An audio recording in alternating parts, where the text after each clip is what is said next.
Use small household items as bait containers to safely deliver homemade ant killer where ants travel.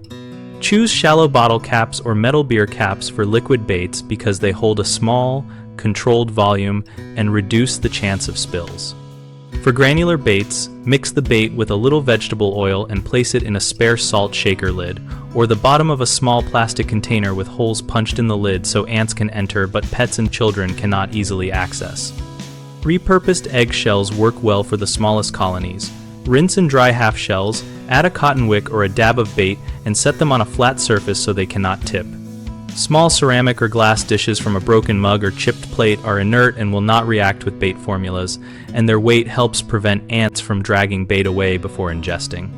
For long runs, tape a line of bottle caps or small dishes along the ant trail every 2 to 3 inches to increase the chance of worker ants finding and carrying poison back to the nest. Always place containers out of reach of children and pets, label them, and check them every 12 to 24 hours to refresh bait and clean up dead ants to avoid secondary pests. People often use containers that are too deep, which causes drowning rather than ingestion, so prefer shallow caps or dishes and add a small absorbent material like cotton to hold liquid bait.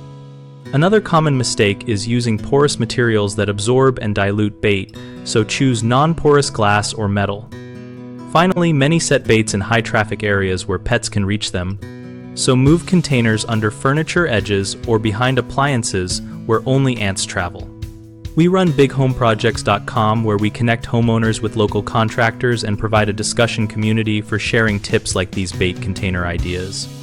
We help contractors find work by giving them a place to showcase services and participate in homeowner conversations.